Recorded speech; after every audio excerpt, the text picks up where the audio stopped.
Problem? देखिए, CBI ने जो आरोप लगाए उनका तो आज तक इन्होंने जवाब नहीं दिया। सीबीआई ने यही ना एफआईआर दर्ज किया है कि नौकरी के बदले जमीन लिखवाई गई, और 1 दर्जन सबूत उन्होंने इकट्ठा किया है कि जिन लोगों को जबलपुर में, मुंबई में अलग अलग जोन के अंदर नौकरी दिलाई गई और कुछ दिनों के बाद उनके नौकरी के एवज में उनसे जमीन लिखवा ली गई। और उसी में एक व्यक्ति है हृदयानंद चौधरी, जो रेलवे के कर्मचारी थे, जिन्होंने 5 करोड़ से ज़्यादा की अपनी पटना की प्रॉपर्टी दान कर दिया हेमा यादव को। तो उसका तो जवाब दिया नहीं इन्होंने। कि भोला यादव गिरफ्तार किए गए, कहाँ उन्होंने इसके बारे में सफाई दी कि क्या आरोप, उन आरोपों के बारे में कोई सफाई दी इन्होंने। उसी प्रकार आईआरसीटीसी घोटाले, जिसमें राबड़ी देवी चार्जशीटेड है, तेजस्वी यादव चार्जशीटेड है, बेल पर हैं ये लोग, ये कह रहे हैं कि 5 साल हो गया अभी तक कुछ नहीं हुआ। और नीतीश जी, ललन जी बार बार ये बयान दे रहे हैं कि 17 में हमने गठबंधन तोड़ा था, लेकिन 5 साल हो गए कोई कार्रवाई तो हुई नहीं। इसका मतलब कि नीतीश जी चाहते हैं कि आईआरसीटीसी घोटाले जिसमें ये लोग चार्जशीटेड हैं उसमें जल्द से जल्द कार्रवाई प्रारंभ हो। तो मैं बताना चाहूँगा कि ये आईआरसीटीसी का मामला हाईकोर्ट के अंदर लंबित है, क्योंकि एक रिटायर्ड रेलवे अधिकारी के सैंक्शन से जुड़ा मामला था, जो सीबीआई को उसकी स्वीकृति मिल चुकी है और बहुत जल्द ट्रायल प्रारंभ होगा। तो जब ट्रायल प्रारंभ होगा तो कहेंगे हमको परेशान किया जा रहा है, हमको फंसा दिया गया।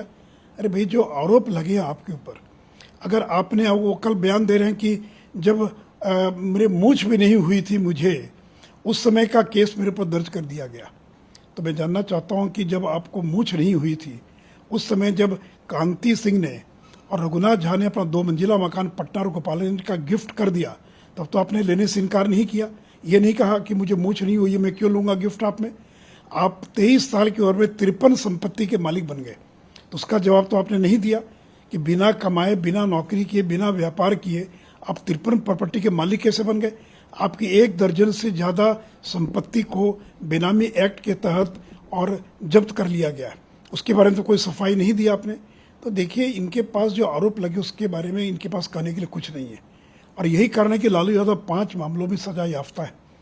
तो इसलिए गाली गलौज करना, उनको कुछ भी बोल देना, जानबूझकर फंसाया जा रहा है, तोते के समान एक जो रटा रटा है वाक्य उसका ये प्रयोग कर रहे हैं।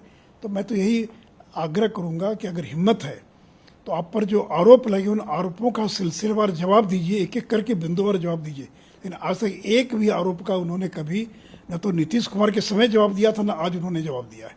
लेकिन नीतीश कुमार ने भी बीजेपी केंद्र में बैठी हुई, वो प्रचार तंत्र में ज़्यादा भरोसा करती है, काम में।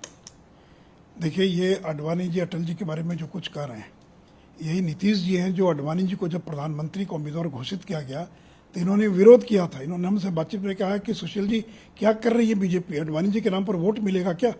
और जब सरकार नहीं बन पाई 2009 के अंदर, तो यही तंज कसते थे, मैंने पहले कहा था। तो उस समय आडवाणी जी का विरोध कर रहे थे और आज उनके प्रशंसक बन गए। पहले नरेंद्र मोदी का विरोध कर रहे थे और जब गठबंधन का समय नज़दीक आया तो नरेंद्र मोदी की प्रशंसा करने लगे। देखिए, बीजेपी जहाँ खड़ी थी आज भी वहाँ खड़ी है।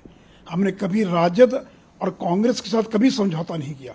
ये तो नीतीश कुमार हैं जिन्होंने कभी कांग्रेस से समझौता किया, कभी राजद से समझौता किया, कभी बीजेपी से समझौता किया। तो बिहार की जनता सारी चीज़ों को देख रही है और इस लोकसभा चुनाव में उनको मालूम पड़ जाएगा कि वो कहाँ खड़े हैं।